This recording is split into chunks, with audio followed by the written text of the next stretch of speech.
সাদ্দাত এত সুন্দর করে জান্নাত বানাইলো, জান্নাতের ভিতরে যাবে, কিন্তু জান্নাতে না যাওয়ার আগেই, জান্নাতে প্রবেশ করার পূর্বেই আপনি ঘোষণা করে দিলেন তার রূহটাকে কবজ করে যাওয়ার জন্য। আমি যখন আপনার ঘোষণা পায়া সাদ্দাতের সামনে দাঁড়াইলাম, এক পা উপরে আরেক পা জমিনে, সাদ্দাতকে গিয়া বললাম, মালাকুল মউত, আমি আজরাইল উপস্থিত হয়ে গেছি, তোমার সময় শেষ হয়ে গেছে, রূহ কবজ করা হবে। এমন তো অবস্থায় সাদ্দাত মায়ার সুরে, কান্নার সুরে আমি আজরাইলকে ডাক দিয়া বলেন, আজরাইল, এত সুন্দর করে জান্নাত বানাইলাম, এই জান্নাতের ভিতরে আমি বসবাস করব, এত সুন্দর করে জান্নাত বানানোর পরেও আমি জান্নাতে যাইতে পারি না।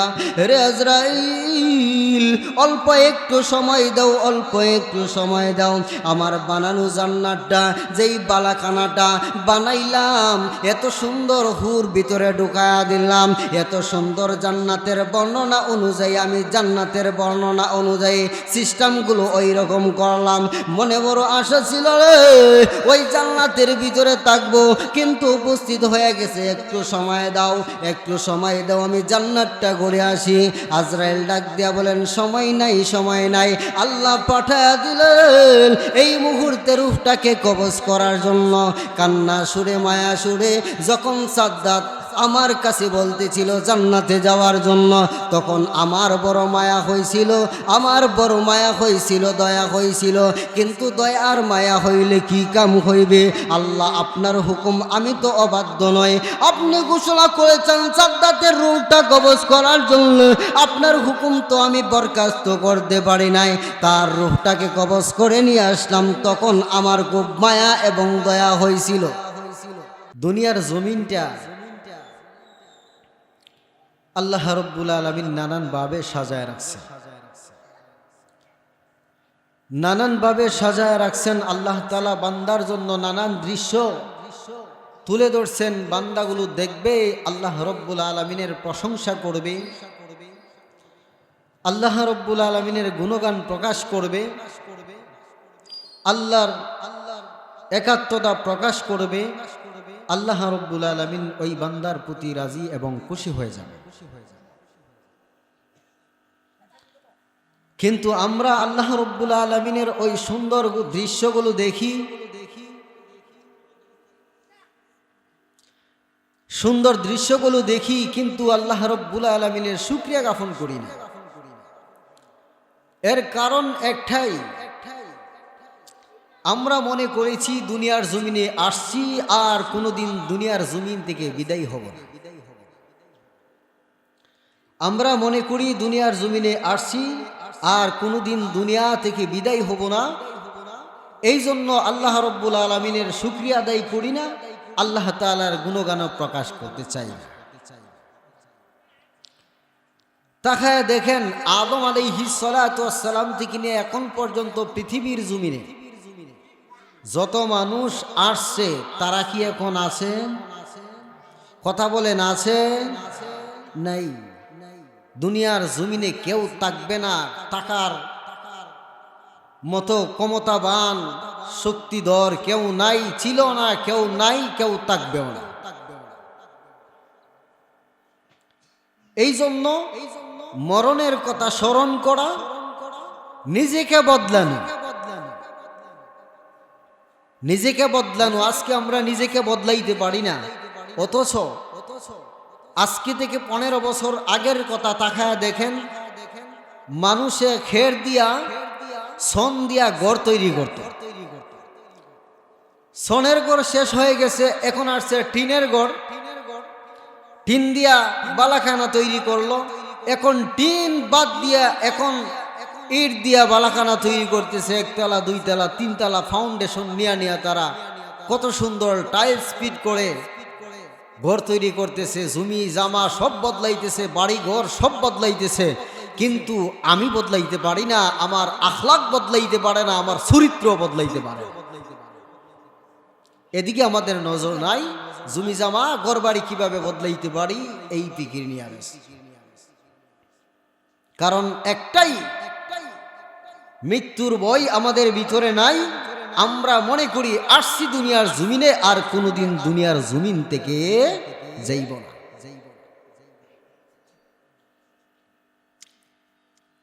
নমরুদ কত বড় বাদশাহ ছিল, আবু জাহেল কত বড় বাদশাহ ছিল, ফেরাউন কত বড় বাদশাহ ছিল, হুতবা সাইবা। আচ্ছা বলেন তো দেখি, এই দুনিয়ার জমিনে কি তারা থাকতে পারছে? পারে নাই, যাইতেই হবে। দুনিয়ার জমিনে যদি থাকতেই পারত, আমাদের নবী আখিরি নবী সরকারে দু আলম বিশ্বনবী রহমতুল লিল আলামিন, যিনি আখিরাতের সর্দার বাদশাহ, দুনিয়ার বাদশাহ, আল্লাহ তাআলার প্রিয় হাবিব, তিনি দুনিয়া থেকে বিদায় হয়ে গেছে। আর আমি আর আপনি মনে মনে যদি কল্পনা করি দুনিয়ার জমিনে থাকবো, এটা বুকামি ছাড়া আর কিচ্ছুই হতে পারে না। আল্লাহ তাআলা বলেন, কুল্লু নাফসিন দাইকাতুল মাউত, প্রত্যেকটা প্রাণী মরণশীল, মরণের স্বাদ, প্রত্যেকটা প্রাণী মরণশীল, মরণের স্বাদ বহন করতেই হবে। এখন আমি মানুষ কোন, পশু পঙ্খী কোন, গরু ছাগল কোন, হায়ন জানোয়ার কোন, যাদের ভিতরে প্রাণ আছে, প্রত্যেকটা প্রাণী ওই মৃত্যুর স্বাদ বহন করতে হবে। টাকার জন্য আসি নাই, থাকতেও পারবো।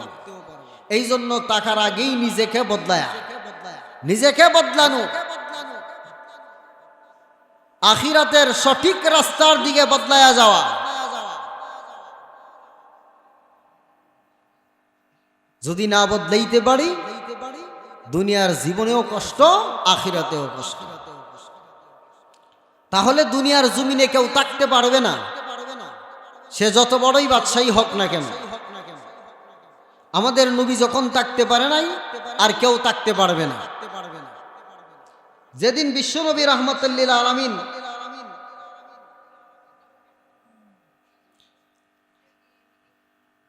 সাকরাত অবস্থায়, সাকরাত চলছে, অন্তি সময়, বিশ্বনবী রাহমাতুল লিল আলামিন বিছনার মধ্যে শুয়ে আছে।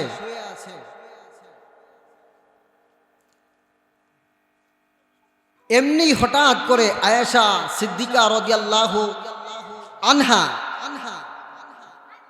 তিনি তাকায়া দেখেন বিশ্বনবী রাহমাতুল লিল আলামিনের পাগুলো একবার গুঠাই আবার লম্বা করে, একবার গুঠাই আবার লম্বা করে। বিশ্বনবী রাহমাতুল লিল আলামিনের অবস্থা দেখে আম্মাজান আয়েশা সিদ্দিকা রাদিয়াল্লাহু তাআলা আনহা তিনি চাদরটা দিয়া গোটা শরীর আবৃতি করা চাদরটা সরাইলেন।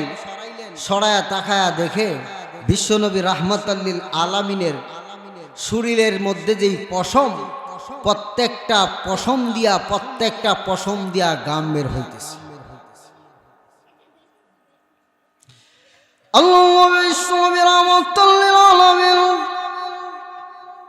চাদর আবৃত্তি করে ডাকা আয়েশা সিদ্দিকা রাদিয়াল্লাহু তাআলা আনহা দেখে বিশ্বনবী রাহমাতুল লিল আলামিনের পাগুলো একবার গোটাই আবার লম্বা করে, একবার গোটাই আবার লম্বা করে।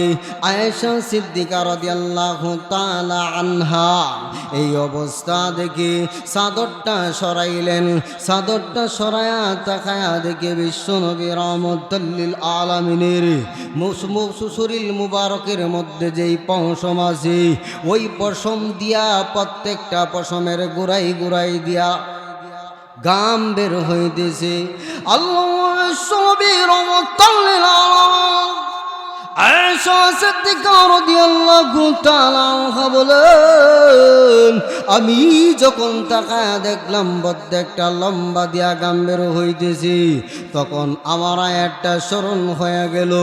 আমি বুঝতে পারলাম এই আয়াতটা আল্লাহ রাব্বুল আলামিন অহেতুক বাড়ায় নাই, অহেতুক নাজিল করে নাই, মিথ্যাও না, 100% সত্য করল। নাফসিন যায়িকাতুল মাউত, প্রত্যেকটা প্রত্যেকটা প্রাণী মরণশীল মৃত্যুর স্বাদ বহন করতে হবে।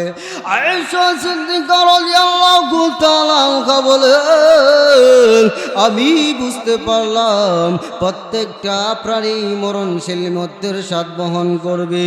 এখন বিশ্বনবী রাহমাতুল লিল আলামিনের চাদরটা উঠায় যখন আমি দেখি নবীজির শরীর থেকে প্রত্যেকটা পশমে গাম বের হইতেছে, আমি বুঝতে বাকি রইলাম না, নবীর যদি মৃত্যুর সময় এই অবস্থা হইতে পারে, আমাদের অবস্থাটা কেমন হইতে পারে? পাগুলো গোটাই লম্বা করে আয়েশা খুলে দেখেন, শরীরের লুম দিয়া গাম বের হইতেছে। এমনি হঠাৎ করে বিশ্বনবী রাহমাতুল লিল আলামিন ফাতেমাকে ডাক দিয়া বলেন, ফাতেমা, দেখো তো দরজার মধ্যে কে যেন এসে বারবার ডাকে। দরজার মধ্যে কে যেন এসে বারবার ডাকে। ফাতেমা উঠলেন, দরজার কাছে গেলেন, গিয়া দরজা খুলে দেখে কেউ নাই। আল্লাহ রাব্বুল আলামিন ফাতেমা যখন দরজার কাছে দাঁড়া গেলেন, দাঁড়া দেখে দরজার পাশে কেউ নাই। এমন তো অবস্থায় আল্লাহ রাব্বুল আলামিন, আজরাইল শুনো, ফাতেমা আসছে, দরজার এদিক সেদিক তাকা দেখে কেউ নাই, কাউকে দেখা যায় না। আমার হাবিব বলে দিয়েছেন, দরজার পাশে কে যেন আসছে, বারে বারে ডাকে, এই কথাটা মিথ্যা হয়ে যাবে। হে আজরাইল, আর দেরি করো না, আমার হাবিবের কথা যেন মিথ্যে হইতে পারে না, অতএব তুমি প্রকাশিত হয়ে যাও। আল্লাহ হুকুম করে দিলেন, আজরাইল প্রকাশিত হয়ে গেছে। এবার ফাতেমা ডাক দিয়া, ফাতেমা তাকায়া দেখে পা জমিনে, মাথাগুলো আসমানে, বিরাট আকৃতির কাকে যেন দেখা যায়। এবার ফাতেমা ডাক দিয়া বলেন, কে গো আপনি? হাযা মালাকুল মউত। আজরাইল বলেন, মালাকুল মউত আইসা গেছে। মালাকুল মউত আইসা গেছে, আজরাইল দরজার মধ্যে দাঁড়ানো। এমনি দরজা, বিশ্বনবী রাহমাতুল লিল আলামিনের কাছে গিয়া বলেন, আব্বাজান, আজরাইল আসছে, দরজার সামনে দাঁড়ানো। আমি তো আজরাইলকে ভিতরে প্রবেশ করার জন্য দিব না, কারণ আজরাইল যার কাছেই আসে তার প্রাণটা দেহ থেকে বের করে নিয়ে যায়। আমি দেব না আজরাইলকে ভিতরে ঢোকার জন্য। আজরাইল আইসা উপস্থিত হয়ে গেছেন। মানুষের মৃত্যু যখন গণায়া যাবে, হায়াত নামক সময়টা যখন শেষ হয়ে যাবে, আজরাইল উপস্থিত হয়ে যাবেন প্রত্যেকটা বান্দা এবং বান্দির সামনে তার রূহটা কবজ করার জন্য। আল্লাহ রাব্বুল আলামিন আজরাইলকে একদিন ডাক দিয়া বলেন, হে আজরাইল, তোমার দায়িত্ব হচ্ছে রূহ কবজ করা। তোমার দায়িত্ব রূহ কবজ করা। এই পর্যন্ত যে তুমি যতগুলো রূহ কবজ করলা, রূহ কবজ করতে গিয়া কারো প্রতি কি তোমার মায়া হয়েছিল? কারো প্রতি কি তোমার দয়া হয়েছিল? আজরাইল ডাক দিয়া বলেন, আল্লাহ, রূহ কবজ করার দায়িত্ব আমাকে দিলেন। রূহ কবজ করতে গিয়া দুইটা সময় দুইটা ব্যক্তির রূহ কবজ করতে আমার খুব মায়া হয়েছে। বলে, কোন সময় মায়া হয়েছিল? এক সময় সাগরের মাঝখানে আপনি যখন বললেন লঞ্চ ডুবায় দেওয়ার জন্য, লঞ্চ ডুবায় দেওয়া হইল। এই লঞ্চের মধ্যে একজন গর্ভধারিণী মা ছিলেন, অন্তঃসত্ত্বা, সন্তান প্রসবের সময় হয়ে গেছে। এমন তো অবস্থায় আপনি ঘোষণা করলেন লঞ্চ ডুবায় দেওয়ার জন্য, আমি লঞ্চ ডুবায় দিলাম। এই মুহূর্তেই সন্তান প্রসব করার সময় হয়ে গেছে। যখন সন্তানটা প্রসব করল, আপনি তক্তার উপর বাসায় দিলেন, তখন আমার মায়া হয়েছিল। কেমন মায়া হয়েছিল? কেন মায়া হয়েছিল? আজরাইল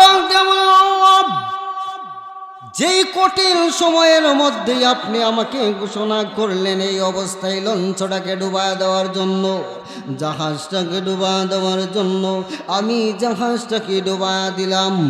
ডুবায় দেওয়ার সময় মহিলার যখন প্রসব বেদনা শুরু হয়ে গেছে, এই প্রসব বেদনার সময় আপনি এমন অবস্থায় বললেন মহিলার রূহটাকে কবজ করার জন্য। আমি এখন চিন্তা করলাম প্রসব বেদনা শুরু হয়ে গেছে, আপনি ঘোষণা করলেন রূহ কবজ করার জন্য, সন্তানটা দুনিয়ার জমিনে আসবে, নদীর মাঝখানে আর কেউ নাই, কোথায় গিয়া দাঁড়াইবে? শুধু একটা তক্তার উপরে ভাসমান হয়ে আছে। আয় আল্লাহ, আমার তখন মায়া হয়েছিল ওই বাচ্চাটা কিভাবে বড় হইবে, এই বাচ্চাটাকে কে লালন পালন করবে, ওই বাচ্চাটা কিভাবে বাঁচবে। তখন আমার মায়া হয়েছিল। আল্লাহ ডাক দিয়া বলেন, হে আজরাইল, ওই সন্তানটা যখন দুনিয়ার জমিনে ভূমিষ্ঠ হয়েছিল, আমি আল্লাহ ঘোষণা দিলাম তার রূহটাকে কবজ করে দেওয়ার জন্য। তুমি কবজ করে দিলা। তুমি কি জানো ওই সন্তানটা আমি কিভাবে লালন পালন করলাম? হে আজরাইল শুনো, ওই সন্তানটাকে আমি ওইভাবে লালন পালন করলাম। তক্তার উপর বাসায়া নদীর কিনারে আসলাম। নদীর কিনারে যখন আমি রাখলাম, নদীর কিনারে রাখার পর নদীর পার জঙ্গলের ভিতরে এক বাঘিনী, তার বাচ্চা ছিল, বাচ্চাকে দুধ পান করাইতো। আমি আল্লাহ রব্বুল আলামিন ওই বাঘিনীর কাছ থেকে বাচ্চাগুলোকে দুনিয়া থেকে বিদায় করে দিলাম। ওই বাঘিনীকে সন্তানের কাছে নিয়ে বাঘিনীর দুধ খাওয়ায়া বড় করলাম। যখন আস্তে আস্তে বড় হইতে লাগলো, ওই সন্তানটাকে লালন পালন করার জন্য কাঠুরিয়ার কাছে পাঠায়া দিলাম। ওই কাঠুরিয়া আস্তে লালন পালন করে যখন বড় করতে শুরু করে দিল, এই কান্তেই আমি শেষ করলাম না। এই কাঠুরিয়ার কাছ থেকে ওই সন্তানটাকে আমি বাদশা বানাইলাম। ওই বাদশা এবং সাদ্দাত বাদশা বানাইলাম, যার নাম ছিল সাদ্দাত, আমি বাদশা বানাইলাম। আল্লাহ আজরাইলকে ডাক দিয়া বলেন, এখন বলো দ্বিতীয়বার তোমার কোথায় মায়া লাগছিল? আজরাইল ডাক দিয়া বলে, মালিক, দ্বিতীয়বার মায়াটা আমার ওই জায়গায় লাগছিল। দুনিয়ার জমিনে একজন বাচ্চা ছিল যার নাম সাদ্দাত, হে দুনিয়ার জমিন থেকে বিদায় হবে না। এবার চিন্তা করে দেখেন, সাদ্দাত তিনি ভাবলেন দুনিয়া থেকে বিদায় হবে না। কি করলেন? আল্লাহর বানানো জান্নাতের নমুনা, আল্লাহর বানানোর জান্নাতের নমুনা কোরআন দেখে দেখে তিনি একটা জান্নাত বানায়। বলে আমি দুনিয়ার জমিন থেকে যাব না, যদিও মারা যায় ওই জান্নাতের ভিতরে থাকবে। সাদ্দাত জান্নাত বানাইছে, দুনিয়াতে যাবে না, সাদ্দাতের বানানো জান্নাতের ভিতরে থাকবে। জান্নাত বানাইলেন, জান্নাত বানাইলেন, বানানো একবারে কমপ্লিট। জান্নাতের ভিতরে সুন্দর এত সুন্দর মহিলারে সাদা জামা পরিধান করায় জান্নাতের ভিতরে যে হুর আছে, তাদের দেহের ভিতর গোস্তগুলো কাপড় পরিধান করলে দেখা যাইবে। সাদ্দাত এইরকম পরিকল্পনা কইরা সাদা জামা পরায়া মহিলা, সুন্দর সুন্দর মহিলাদেরকে জান্নাতের ভিতরে ঢুকাই দিছে, বানানো জান্নাতের ভিতরে, জান্নাতের ভিতরে ঢুকাই দিছে। এই জান্নাতের ভিতরে সাদ্দাত থাকবে, হুর পায়া যাইবে। বুঝেন না? পরিকল্পনা করলেন জান্নাতে দুনিয়া থেকে বিদায় হবে না, সাদ্দাত জান্নাতের ভিতরে থাকবে। একবারে কাজ কমপ্লিট। বাহিনী নিয়া যখন সাদ্দাত জান্নাতের গিডের সামনে আসছে, একটা পা গোড়ার উপরে আরেকটা নিচে, এমন তো অবস্থায় আল্লাহ তাআলা ঘোষণা করলেন আজরাইলকে, আজরাইল তুমি যাও সাদ্দাতের রূহটাকে কবজ করে নিয়ে আস। যাও সাদ্দাতের রূহটাকে কবজ করে নিয়ে আসো। আল্লাহর ঘোষণা হয়ে গেল, সাদ্দাতের সামনে পা একটা উপরে আরেকটা জমিনে, এমন তো অবস্থায় ঘোষণা হয়ে গেল রূহ কবজ করো। আজরাইল সামনে উপস্থিত হয়ে গেছে। আজরাইল বলেন, আল্লাহ, সেই কঠিন সময় আমার খুব মায়া লাগছিল। কেন মায়া লাগছিল? এই কঠিন সময় এই জন্য মায়া লাগলো। সাদ্দাত এত সুন্দর করে জান্নাত বানাইলো, জান্নাতের ভিতরে যাবে, কিন্তু জান্নাতে না যাওয়ার আগেই, জান্নাতে প্রবেশ করার পূর্বেই আপনি ঘোষণা করে দিলেন তার রূহটাকে কবজ করে দেওয়ার জন্য। আমি যখন আপনার ঘোষণা পায়া সাদ্দাতের সামনে দাঁড়াইলাম, এক পা উপরে আরেক পা জমিনে, সাদ্দাতকে গিয়া বললাম, মালাকুল মউত, আমি আজরাইল উপস্থিত হয়ে গেছি, তোমার সময় শেষ হয়ে গেছে, রূহ কবজ করা হবে। এমন তো অবস্থায় সাদ্দাত মায়ার সুরে, কান্নার সুরে আমি আজরাইলকে ডাক দিয়া বলেন, আজরাইল, এত সুন্দর করে জান্নাত বানাইলাম, এই জান্নাতের ভিতরে আমি বসবাস করব, এত সুন্দর করে জান্নাত বানানোর পরেও আমি জান্নাতে যাইতে পারি না। রে আজরাইল, অল্প একটু সময় দাও, অল্প একটু সময় দাও, আমার বানানো জান্নাতটা, যেই বালাখানাটা বানাইলাম, এত সুন্দর হুর ভিতরে ঢুকায়া দিলাম, এত সুন্দর জান্নাতের বর্ণনা অনুযায়ী, আমি জান্নাতের বর্ণনা অনুযায়ী সিস্টেমগুলো ওই রকম করলাম। মনে বড় আশা ছিল রে, ওই জান্নাতের ভিতরে থাকবো, কিন্তু উপস্থিত হয়ে গেছে, একটু সময় দাও, একটু সময় দাও, আমি জান্নাতটা ঘুরে আসি। আজরাইল ডাক দিয়া বলেন, সময় নাই, সময় নাই। আল্লাহ পাঠায়া দিলেন এই মুহূর্তে রূহটাকে কবজ করার জন্য। কান্না সুরে, মায়া সুরে যখন সাদ্দাত আমার কাছে বলতেছিল জান্নাতে যাওয়ার জন্য, তখন আমার বড় মায়া হয়েছিল, আমার বড় মায়া হয়েছিল, দয়া হয়েছিল। কিন্তু দয়া আর মায়া হইলে কি কাম হইবে? আল্লাহ আপনার হুকুম, আমি তো অবাধ্য নয়, আপনি ঘোষণা করেছেন সাদ্দাতের রূহটা কবজ করার জন্য, আপনার হুকুম তো আমি বরখাস্ত করতে পারি নাই। তার রূহটাকে কবজ করে নিয়ে আসলাম, তখন আমার খুব মায়া এবং দয়া হয়েছিল। আল্লাহ বলেন, আজরাইল, তখন তোমার মায়া হয়েছিল, আরো কি হয়েছিল কোন সময়? আল্লাহ বলেন, আল্লাহ আমার ভিতরে তো মায়া দয়া কিছু দিচ্ছেন না, আর কেমনে? যেখানেই হোক, যেভাবেই থাকুক না কেন, সে যদি মাটির নিচেও থাকে, আসমানেও তাকে, লোহার সিন্দিকের ভিতরেও তাকে, আল্লাহ রব্বুল আলামিনের হুকুম, আজরাইল সেই জায়গাত আসবেই। আল্লাহ কোরআনে জানায় দিবেন, আইনামা তাকুনু ইউদরিকুমুল মাউতু ওয়ালাউ কুনতুম ফি বুরুজিম মুশাইয়াদা। তুমি যেখানেই থাকো না কেন, বুরজে কাল্লার ভিতরেই থাকো না কেন, আজরাইল তোমার কাছে আসবেই।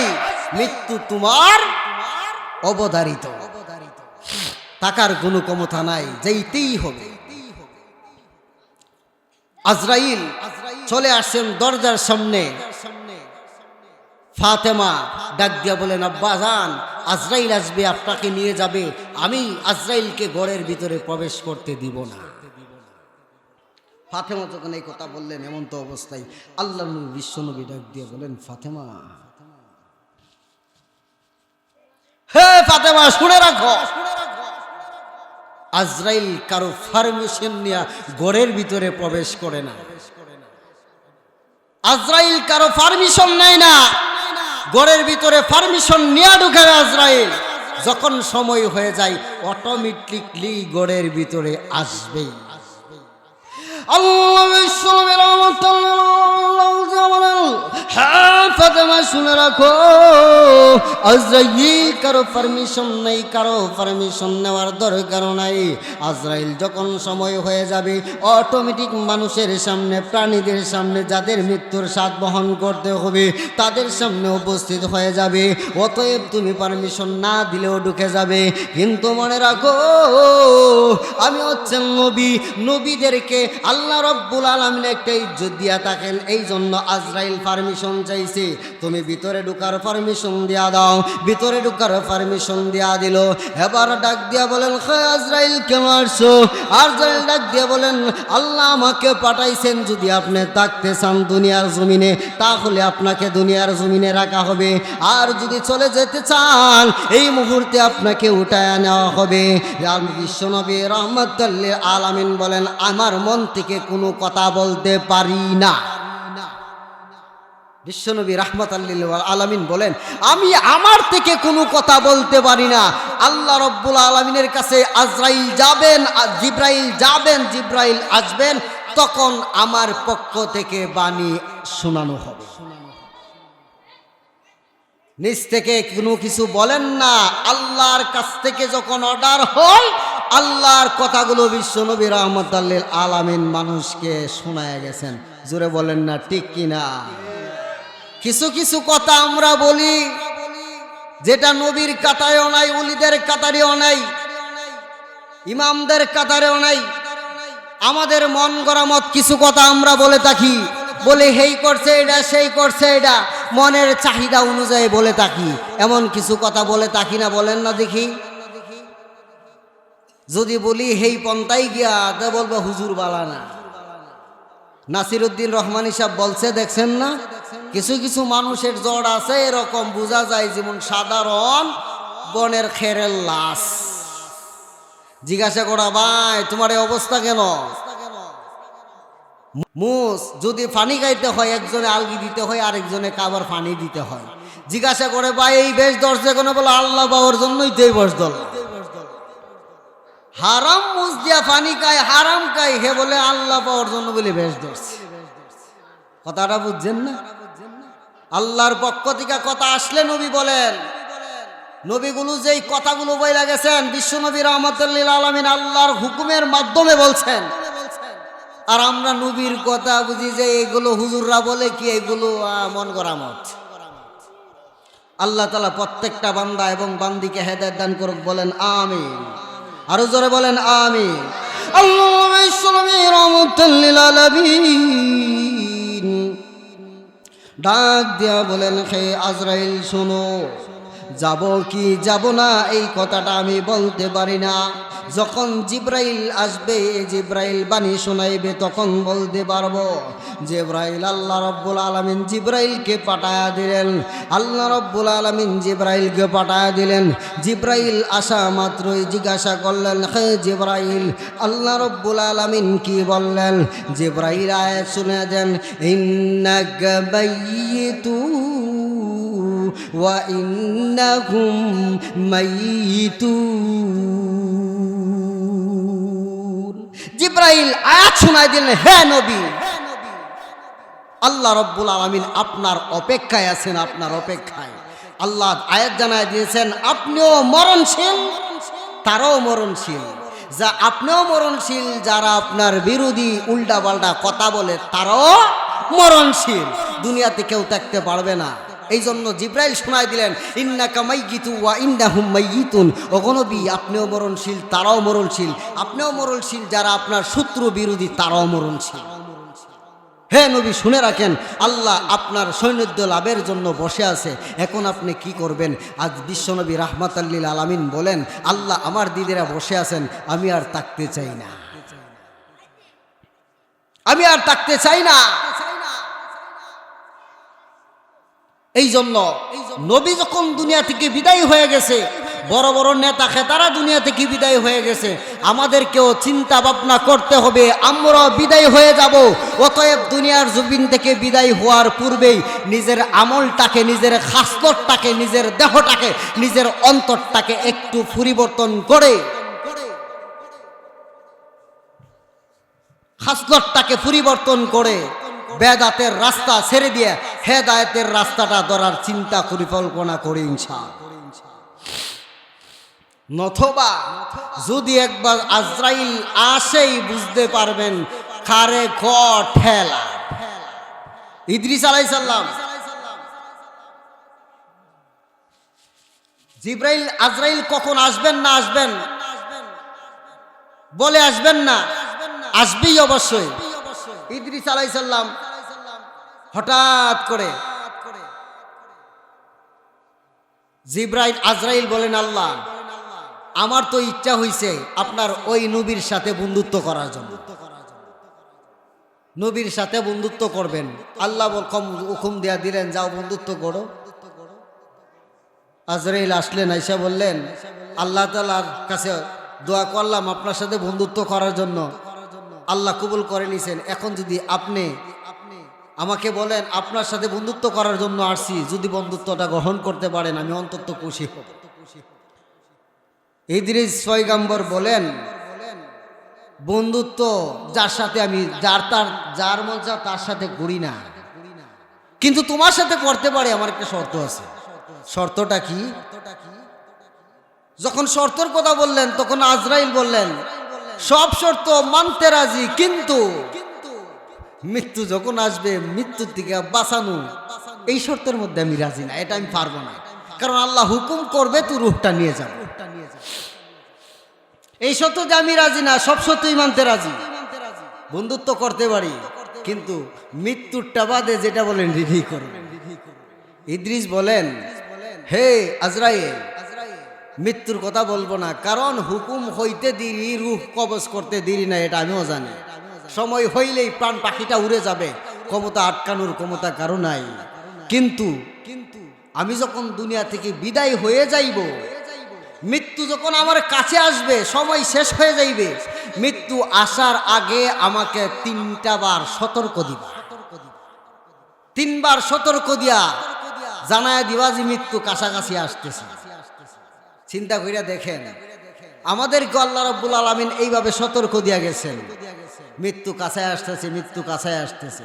যখন মৃত্যুর সময় হয়ে গেছে, এমন তো অবস্থায় মালাকুল মউত আজরাইল এসে বলেন বন্ধু আপনার সময় শেষ, হায়াত পুরায় গেছে, রূহ কবজ হয়ে যাবে।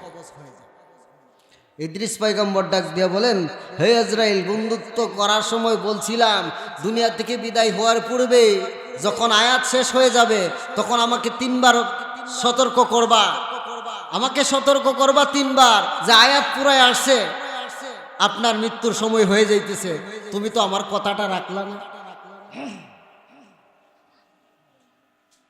তুমি তো আমার কথাটা রাখলা না। আজরাইল তখন কি বললেন জানেন? বলবনি, বলবনি, শুনতে রাজি আছেন নাকি? যদি রাজি না থাকেন তো হুজুর আছে রুমে, ইনশাআল্লাহ হুজুরে বসায় দিব, ইনশাআল্লাহ ওয়াজ মাহফিল করবে, আখিরি মোনাজাত করবে, পাশাপাশি সামথিং তাবারকের ব্যবস্থা আছে। যখন বললেন 3 বার সতর্ক দিবা, আজরাইল বললেন বন্ধু আপনি বললেন 3 বার সতর্ক দিলেন, আমি 3 বার, আল্লাহ রাব্বুল আলামিন 3 বার আপনাকে সতর্ক দিয়া দিয়েছেন, বলেন কেমনে?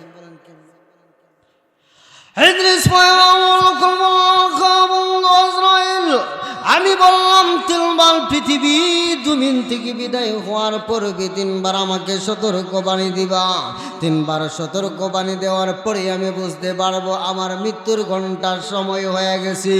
আজরাইল আমার রূহ তুমি কে দুনিয়ার রূহটা কবজ করে নিয়ে যাইবা, কিন্তু তুমি তো সতর্ক বাণী দিলা না। আজরাইল বলেন 3 বার আল্লাহ রাব্বুল আলামিন বাণী দিয়া দিয়েছেন। 1 নম্বর বাণী হইল, 1 নম্বর বাণী আজরাইল বলেন 1 নম্বর হইল দুনিয়ার জমিন থেকে বিদায় হওয়ার আল্লাহ রাব্বুল আলামিন তোমার মাথার মধ্যে চুল দিছে, দাড়ির মধ্যে এত সুন্দর সুন্দর চুল দিছে, যখন ওই চুলগুলো পাইকা গেছে সাদা হয়ে গেছে, আল্লাহ জানায়া দিছে, একবার সিটি দিয়া দিছে, মৃত্যু সময় গোনায় আসছে। আপনার দাড়ি কি সাদা হয় নাই? আপনার চুল সাদা হয় নাই? আল্লাহ সিটি দিয়া দিছে, মৃত্যু আইসা গেছে, আর দেরি নাই, প্রস্তুতি গ্রহণ করো। আজরাইল ডাক দিয়া বলেন আল্লাহ রাব্বুল আলামিন সিটি বার্তা দিয়া জানায়া দিছেন, চুল যখন পাইকা গেছেন জানায়া দিছেন মৃত্যুর সময় হয়ে গেছে, কাছাকাছি আর সময় নাই, এখনো ভালো আছে, এখনো ভালো আছে, নিজেকে বদলায় আলাও। 2 নম্বর যখন তোমার দুঃখের মধ্যে দাঁত দিছে, এত সুন্দর দাঁত, যখন বিবাহ করো, বিবাহ করার সময় যখন বড় শ্বশুর বাড়িতে বর্ষায় যাও, বর্ষা যার দিন তো বিবাহর দিন ভালো করে খাইতে পারো না, আবার যখন বউলিয়া শ্বশুর বাড়িতে যাও, এত সুন্দর করকুরি সুন্দরভাবে যাচাই বাছাই করে শ্বশুর মশাই বাজার থেকে মুরগি নিয়ে আসে, গরুর হাড় নিয়ে আসে, এত সুন্দর চাপার মধ্যে দাঁত দিল, ওই দাঁত দিয়া তুমি গসায়া গসায়া খাও, চাবায়া চাবায়া গাও।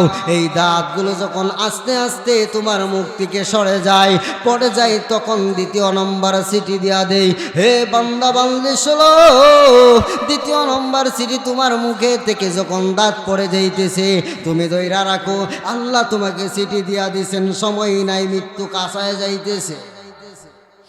আল্লাহ জানায় দিছেন সবাই নাই, মৃত্যু কাছায় যাইতেছে, কিন্তু আমরা বুঝি না। আমরা বুঝি কি দাঁত পইরা গেছে, হসপিটাল আছে, হেলথ কেয়ার আছে, এখন যাবো দাঁত স্টিল দা বান্ধায় আনো। শ্বশুর বাড়ির ভাত খাইতে গোস খাইতে পারবো না কেন, হাড্ডি স্টিল দিয়া বান্ধায় নিয়ে আসবো। বুঝেন না, আল্লাহর সিটিটাকে সিটি মনে করি না, মনে করি স্টিল দিয়া বান্ধা নিয়ে আসবো। ইদ্রিস ডাক দিয়া বলে তৃতীয় নাম্বারটা কি?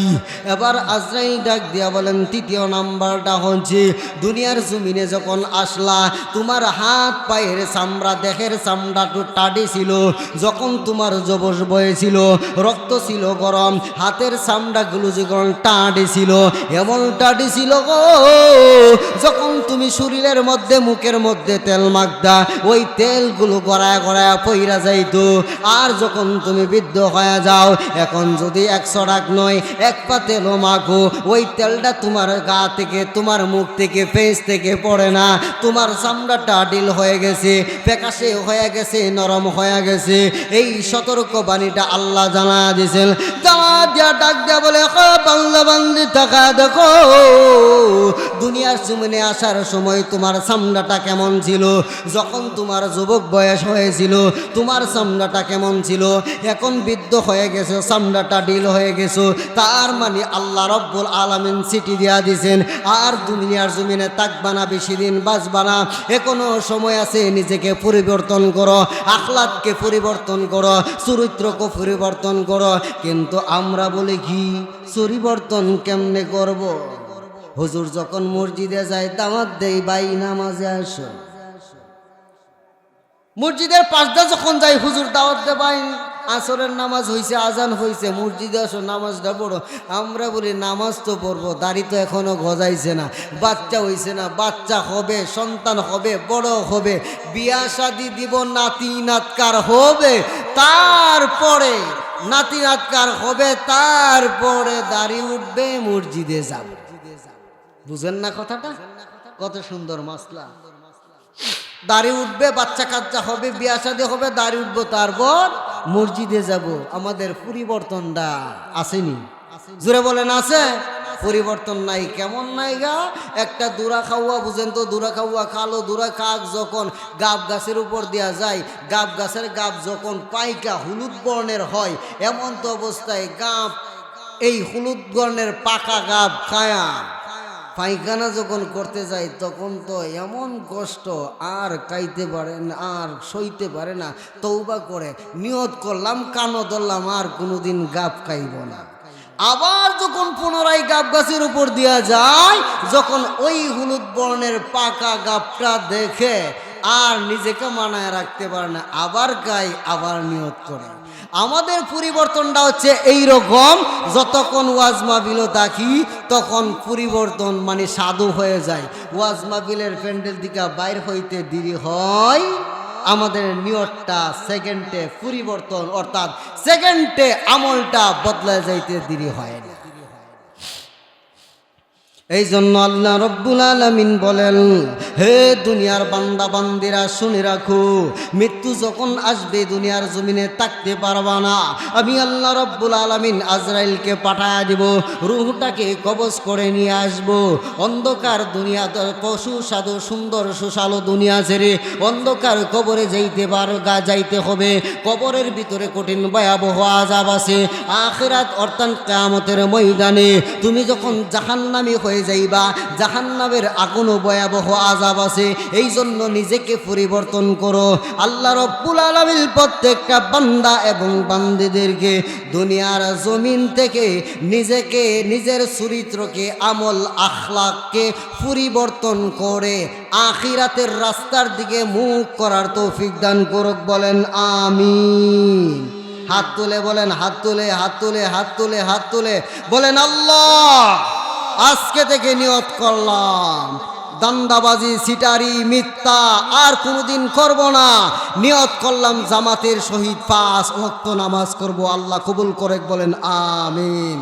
ওয়া আখিরি দাওয়ানা আনিল হামদুলিল্লাহি রাব্বিল আলামিন।